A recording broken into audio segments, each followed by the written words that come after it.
America, and welcome to Invent America, because America invents. This episode of Invent America is brought to you by America's Inventor Lady and Home Talk USA. Home Talk is a proud member of the King's Broadcasting Network and has been bringing to you the best of America's home-based product innovation since 1998.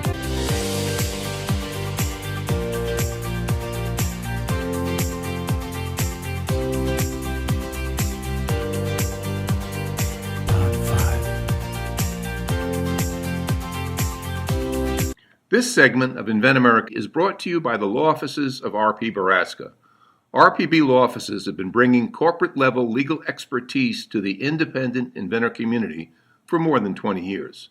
For all your inventing legal needs, trust rpblawoffices.com. Welcome to this episode of Invent America, because America invents. We solve the everyday problems of Americans out there with oh, this doesn't work very well, let me make a new one. And that is what we hear so often. This segment is brought to you by King Productions. All right, we are part of the Home Talk USA family and very grateful that they keep Invent America rolling every single week. All right, so we get to talk about that fun part of the inventing, the roller coaster ride. And it really is a roller coaster ride. Right, Don? Absolutely. And, that I'll see so many, and we work with so many different inventors and entrepreneurs at the Inventors Network, kyinventors.org, just people that come in from everywhere. And I'll see so many of them that will either want to jump off mid-ride of the roller coaster, or they'll want to go their own way. The roller coaster is going left and they're wanting to keep going straight. I know. It's like, well, you're an inventor. You've been there, you've done that. So you understand the ride. And I have been working with inventors for about 20 years. So as the president of, the Kentucky Inventors Group for the state, you see this happen all the time. Oh, yeah. Yeah. And if you just stay on the ride is going to pivot. It's embrace the roller coaster. Yeah, it's going to get high. Yeah, it's going to get all, oh, wow, things are going great. And then the next minute, you're down in the low. It's like that popular song, High Low. If you've ever heard that, you're going way high and then you're going way low, but you just gotta stay on the freaking ride. I know. The ride's going to pivot, and that's the other thing. It's like, oh no, I'm going to go this way because I think this is the best way. No, you have to listen to what the customers want. If the customers don't want this thing on it that you got on there that you think's the cat's meow, but the customer's like, no, I don't even want that. I want to like tear that off if I bought it. I don't like that part. If you had this other thing over here on this other side, oh, now that'd be great. And you don't listen to that, you're trying to go straight and the roller coaster is turning left. Well, and as technology changes, and I always encourage inventors, it's like, stay on top of things, keep developing, keep working on this. And, it's funny because on the roller coaster up the hill, you're going uphill. It can be a drag. And when you get to the top of that hill, it's like you look out over, the amusement park and you say, isn't this grand? Well, you've got a few seconds before you start the whiz ride down. And at the first part of that whiz ride, it's pretty cool. But then you get to the bottom and you're thinking, oh my goodness, now I've got to climb back to the top of the next issue. And inventing is full of different issues. And so, it doesn't matter if you're dealing with, the USPTO or you're dealing with the engineer. That can be a real ride. And now you've got, manufacturing. Well, all right, that's its own ride. I mean, it's like you can be on, 10 different roller coaster rides trying to get a product to the market. Yeah, that could be more like a tilt-a-whirl, I think. Yeah. It is. But, when you get those highs and you're hanging on for dear life, because you worked hard to get there. Mm-hmm. And, you think, it's like, I had one guy, he's like, I spent $100,000 on getting a patent. It's like, I don't think so, because I saw those invoices and it's like, okay, you were probably hitting close to 20 by the time it was all said and done. But the 100,000, it was just like every time you wrote a check, you multiplied it by more. And then you Well, get to the top and it's like, it issued, stop complaining.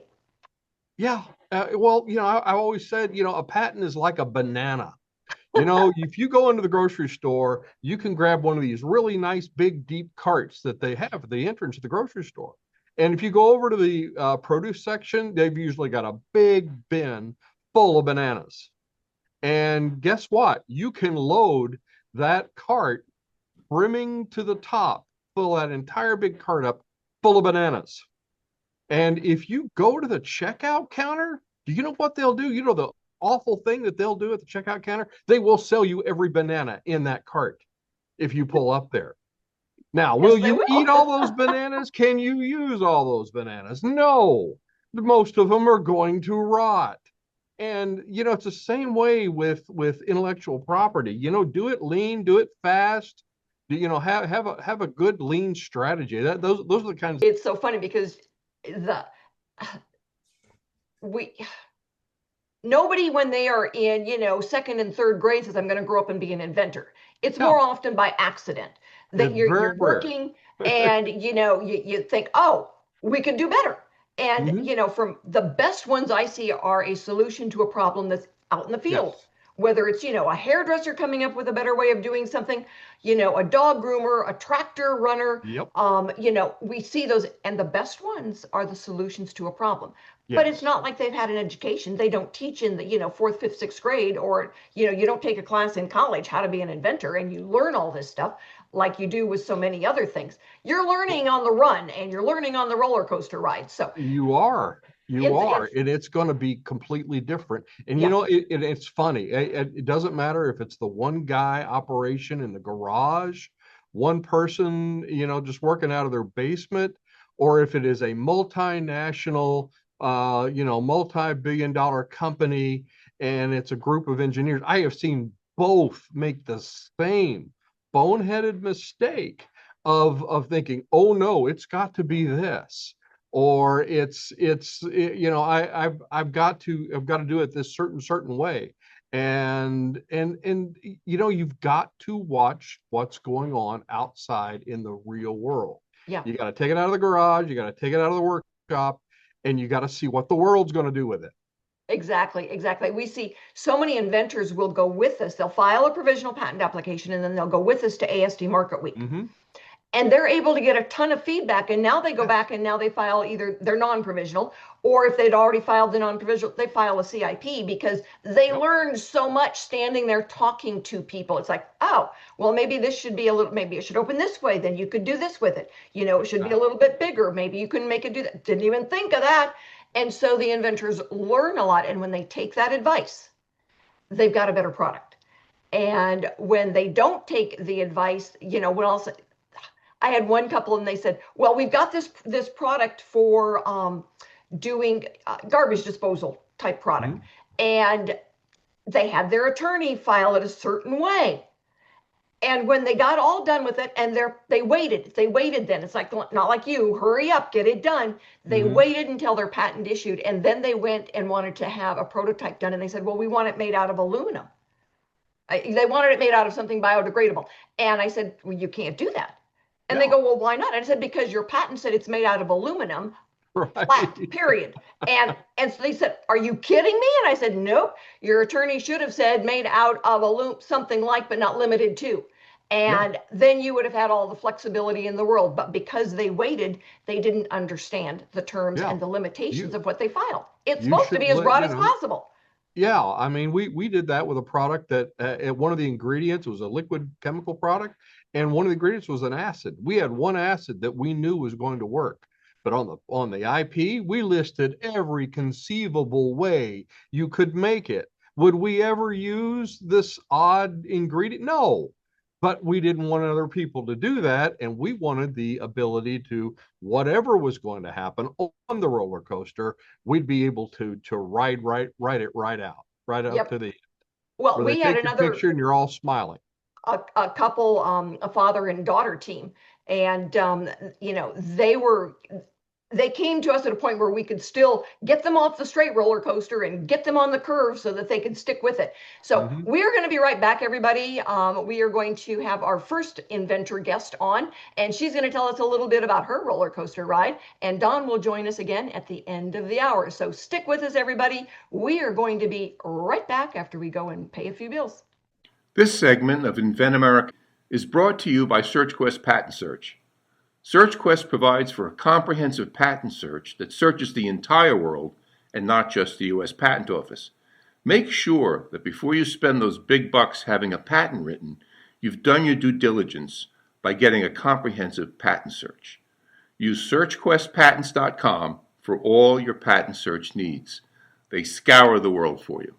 Hello, everyone, and thank you so much for being with us for this segment of Invent America. We are very proud to be part of Home Talk USA and part of the King Productions Network. And my guest right now is Teri Lafranchi. Did I say that right, Teri? How about Lafranchi? Lafranchi. Okay. Yes. All right. I was going to give you a little French twist there, but anyway. Yeah. How about Italian? All right. There you go. This segment is brought to you by Product Quick Start and Noah McNeely, and we are very pleased to have Product Quick Start help out our inventors when they need to get that manufacturer's prototype done and be able to set up manufacturing here in the USA or any place else where it makes sense for that particular product. So anyway, Teri, thank you so much for being with us. You've got a design patent on a very cool new type of cap. So tell our listeners what it is and, give us that ballpark of when they might be able to go out and look for that hat. Okay, well, it is a new sports cap with the bill in the shape of a football. And it's obviously, yes. I know, it's so cool. It's like, when and how did you come up with it? During a football game, I heard a commentator comment, how come a football player takes off his helmet and puts on a baseball hat? And I thought, why don't they put on a football hat? There you go. So you're right in the prototyping stages right now. And so what has been your roller coaster ride? I thank heavens for you and the people that I've been able to move forward with. So, just putting the patent out there, being connected to the right people, biggest help of all. I would say the roller coaster has been excitement about finding a connection and then a little bit of a letdown that they can't support the product as, intended or wished. So no problem. Obviously a great experience to just meet people along the way. And then fortunately, I happened to call Virginia City in Nevada thinking, well, I'm sure they make boots and hats and all in all. And so I was led on to a gentleman in Whitefish, Montana, who is so excited and in the process of designing a few different designs. So that's wonderful. And I know that, we have been talking for a few months and being able to say, all right, who can do this? It's amazing that doing a type of textile is probably the hardest things to find. You can do all kinds of people that do rapid prototypes and molds and all of that kind of stuff. You can go and buy a rapid prototype machine, but by golly, when you are dealing with a textile, you've got to have somebody with a sewing machine that knows what they're doing. I mean, that's what I've encountered. And, especially then when you're working, I know we've got another gentleman that is doing something out with the copper mesh, and he's had a real hard time as well finding someone that can work with that unusual type of material. So it can't go into a mold. It can't really go into a machine for, doing the machine parts, but it's not something that you do every day with a sewing machine either. Working with football leather is not something that you see every day. No, that's been the challenge. And same with the grip, where they're trying to match the grip between the bill and the hat, I think requires a special tool also. So what is your goal? What is my goal? I know I have choices. My goal is to get it out there so that everybody can enjoy it. And I think what'll be so fun is that how many characters can be made from the same base. I feel like it's going to apply to children, to grown men, to teens, to high school, to college. So let it spread around. I want it to be made in the USA a lot. I like that idea if we can start there. And if financially it builds a future for me, of course I would want that. I'm not sure, I've heard from you in licensing and I have a lot to learn, but it sounds as if I have choices. You sell your design and let that go, or you find a spot to develop your own distributorship business, yada yada. Yeah, there you go. All right. Well, your next roller coaster ride really is then we're looking for that company and to be able to license it, because you as an individual don't have the ability to use those logos. So you have to go with a hat making company that's got the right to use the logos in order for it to be big. You can make the hat, but you've got to be able to then work with a company that's got the legal rights to use the logos.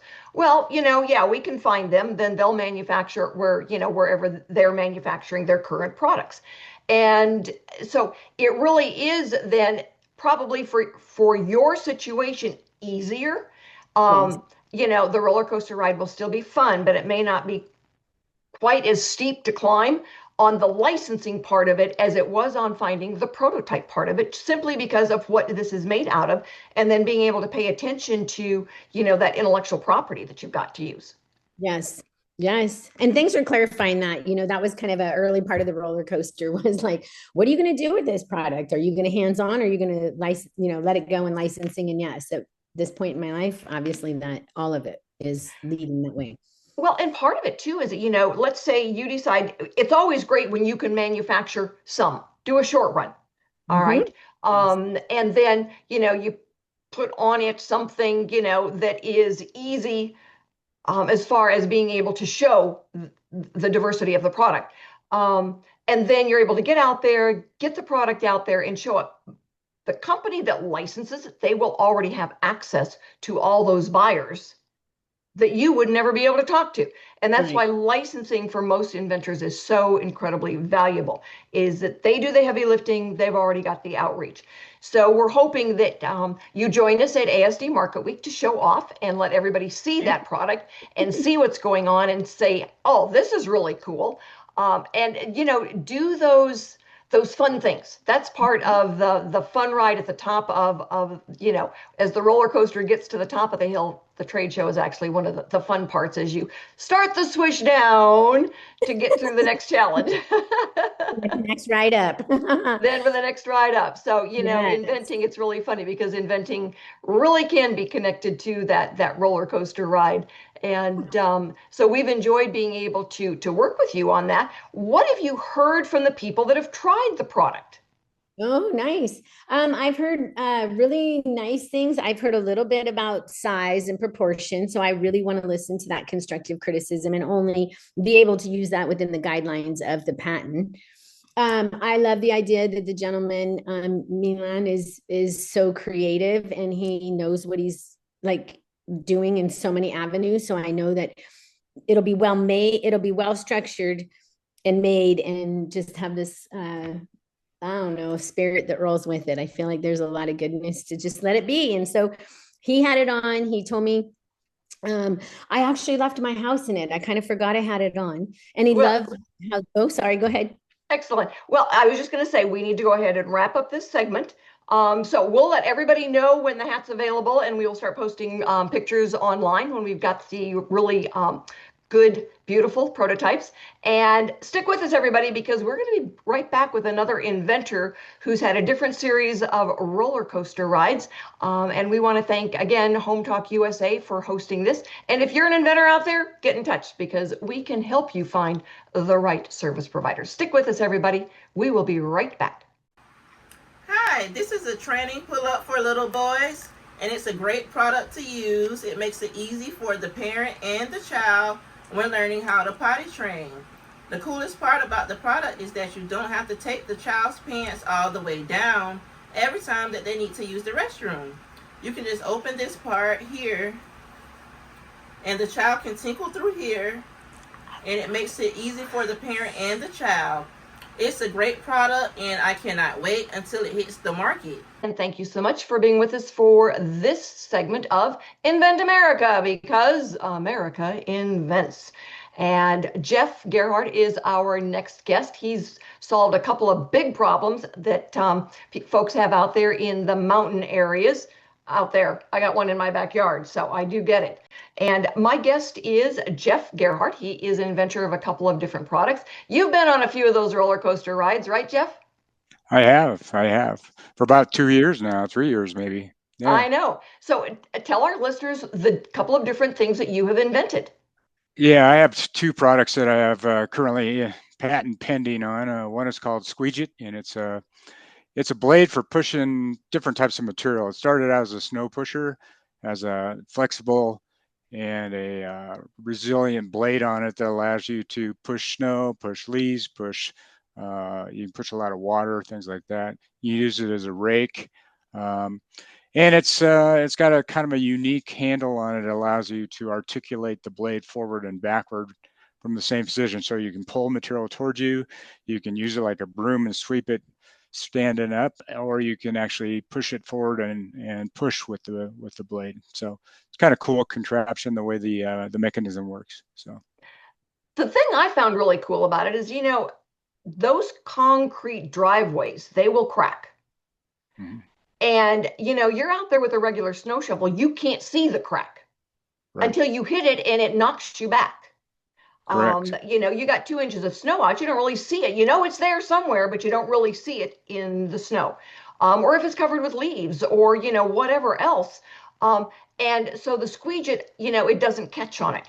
It bends, it flexes. And that's what's so really cool, whether you're on a sidewalk or a driveway or wherever you are that you're trying to clean off.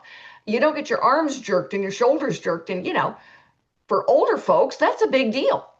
Yeah, and it allows you to push quite a bit of material with it, and you can have different sizes of blades, different widths to accommodate different places. You can articulate it for you. It's pulling towards you, so you can just basically walk down steps backwards, for example, and just pull the snow all the way down the steps.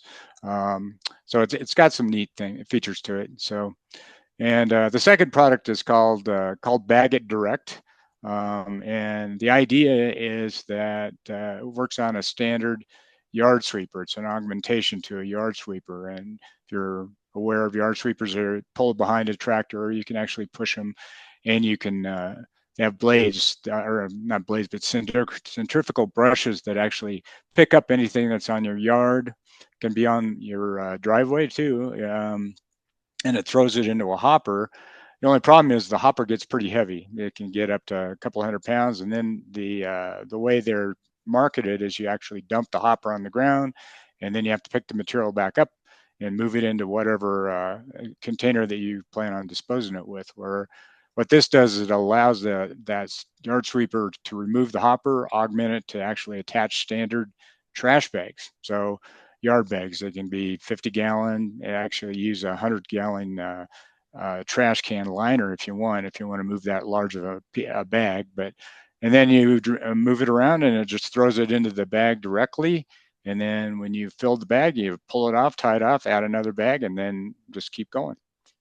Well, one of the things that I thought was so cool about this product is that you are taking the baseline of what's already out there, which you spent a lot of money for, and Right. being able to replace it with trash bags that everybody buys on a regular basis. And now you don't have to dump it onto the ground and rebag it. It's bagging itself with what you're buying at the grocery store. Yeah, correct. Or Costco or whatever. So yeah. And that's huge. Something that is already out there, that if you had to unload the hopper, you'd be putting it into these bags anyway. Correct. You dump it on the ground, and then you're using some contraption, or a rake or a pitchfork or whatever, and putting it right back in a bag or in some kind of container. Now, I will say there are places in the country where you can compost, but but not in Colorado. It's too dry. So Yeah, that's, you gotta get it cleaned up and taken care of. So what are the roller coaster rides? What are the oh, isn't this fun? It's a lot of work, and then you got a bit of a ride, and then pretty soon you're at the bottom of despair. okay, well, round one on the roller coaster is taking it from prototype to production. So you need to modify it and optimize it for production. So we're kind of in that stage now with the Squeegee and the Bag of Direct. We haven't really even gotten that far yet. I mean, it works pretty much the way it is. That's probably, the prototype's probably closer to production than Squeegee was. So we're in the process of trying to get the product optimized. And then we're going to have to get some production done. And that's finding it right now with tariffs and stuff like that. That's making it a little bit more expensive. So kind of holding off on that till, I get either tariffs coming down or I get some more funds saved up. So yeah. There you go. So you're looking at then doing basically a short run. Yeah, that's what I need to get to first. Absolutely. All right. There's a gentleman in Minnesota that is doing a trencher shovel, and he's having it manufactured in Minnesota. Yeah, that's what I like to do, made in America. That would be awesome. So I will put you in touch with, his name is Ron Matson, and he'd gone to, a couple of trade shows with us.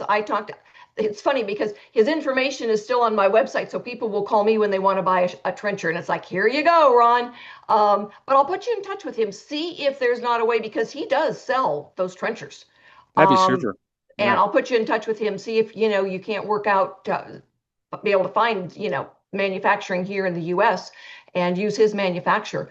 And, I've had, people go, how fast can you get me one? So, they do find them, they do, see them, and he sells them through a local hardware store up there in Minnesota.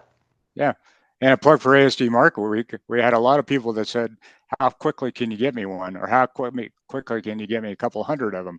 And it's like, yeah, well, I'm in this kind of no man's land, right? Trying to get to that point where we could do that. So, all right. Well, you know what? If I forget, you send me an email or a text message tomorrow and say, hey, get me Ron's phone number. Okay. Awesome, Rita. Appreciate it. What is your ultimate goal then with these two products? Get them out in the market, and get people using them, and that's it. Get it going, and that really is what the goal is, to get it out there and try to at some point monetize it, and then try to give some of the money back. And those are my goals. So yeah. So any other things in your hopper? Not right now. I've got some other ideas, but they take a lot of time to get these things going. So I wanna put my emphasis on getting these two out the door and get the pattern done, get the template made. Yeah, right. So, yeah. One roller coaster at a time, right? Oh no, you're on two. That's got to split your time in half. Yeah, that's right. So do you find that at certain points, different products take longer than others, that you're spending more time on one than the other?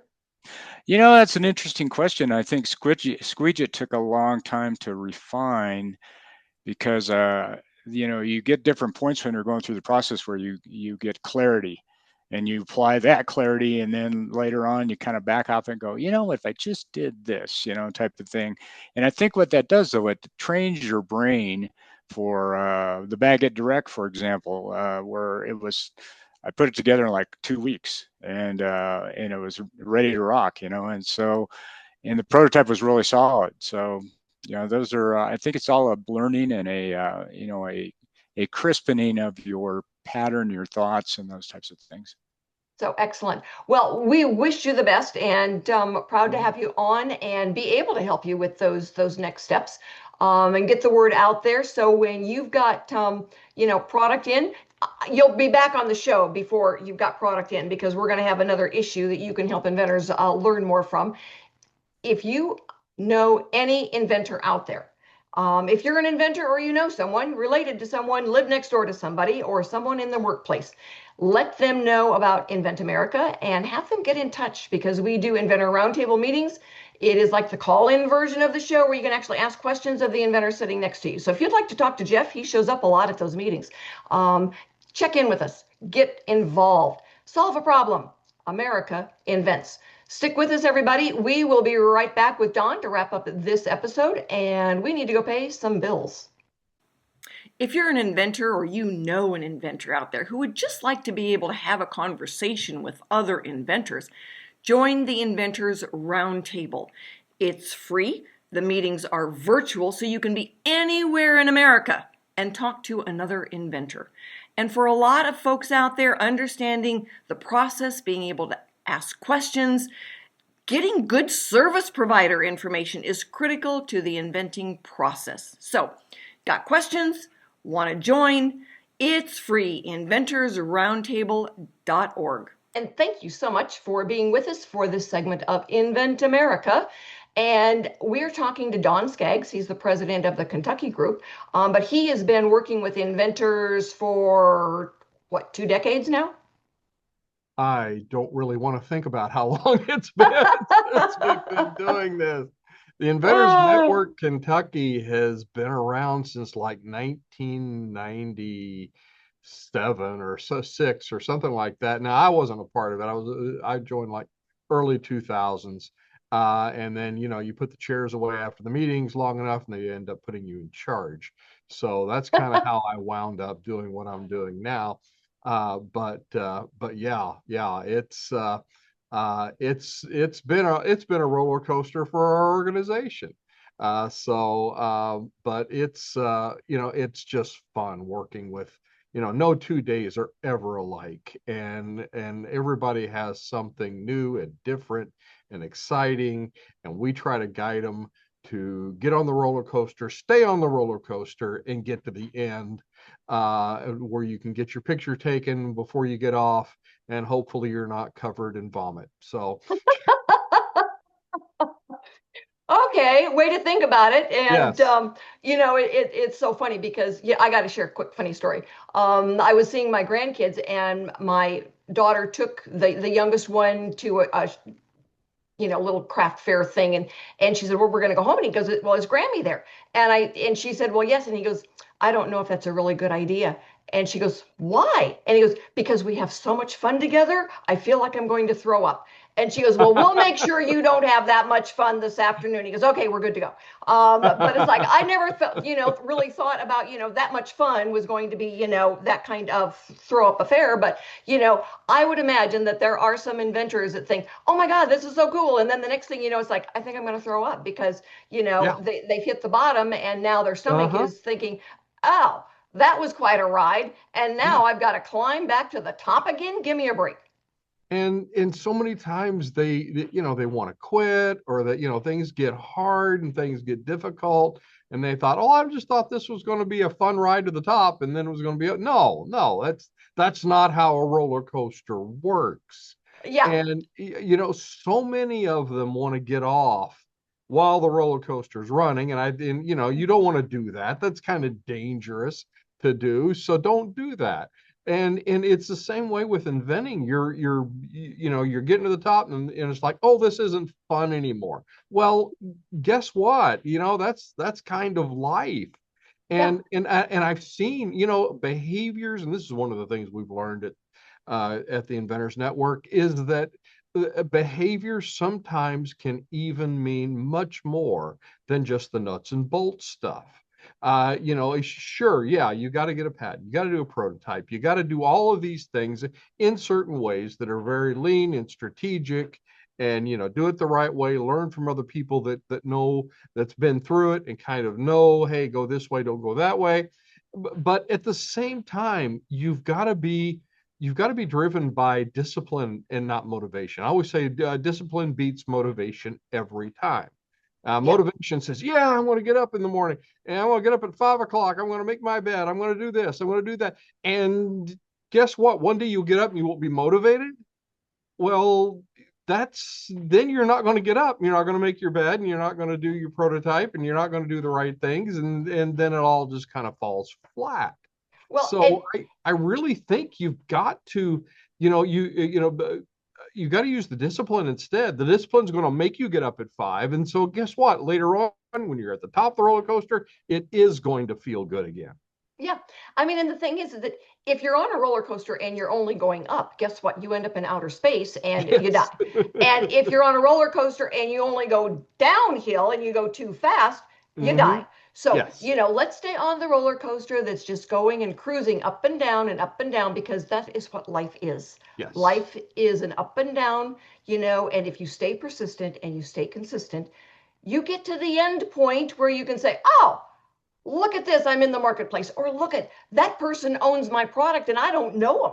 I'm not related to them. That's always a cool thing when you say, oh, I didn't know that person. And that kind of brings you to the other thing. If you don't get on the roller coaster, then you end up sitting on the park bench, and life becomes pretty boring. Oh, yes, yes, yes, yes. When people say, aren't you going to retire? And it's like, retire from what? Living? I'll be on 6 feet underground, because I'm the one that is like, okay, get up and do this. And this is my, list of things I want to do today. And so when somebody says, well, aren't you going to retire? It's like, no, I might go a little bit slower, and I might take a little bit. We do call happy hour now happy hours, because we spend a little bit more time. But on the other hand, we still have a checklist of all the things that we want to get done. And I tell inventors, if you veer off the path, get back on the path. Plan on doing something, put something on your calendar every day that you're thinking about the next steps and what that's going to be. Join us at a meeting, whether it's a Kentucky meeting or Inventors Roundtable meeting, because I'm going to ask you, what have you done since I saw you last? Yes. And for a lot of folks, that's what keeps them back on track. Somebody says, I hurried up and did something today because I knew you were going to ask me. Yeah, accountability is a big piece to all of this. And you've got to have other people in your life. No successful inventor is ever works in a vacuum, ever works in total isolation. No, it's you're like that. You're like the guy in the movie Castaway, except you don't even have a soccer ball to talk to. Yeah, that's for sure. That's for sure. So, Don, thanks so much for being with us today. You are always a pleasure to have on, and you've got a wealth of knowledge that you can share with our inventors. Thanks, everyone, for joining us today. We will be back next week with more stories on getting products from mind to market. We will have new inventors and industry experts. So join us and have a wonderful week.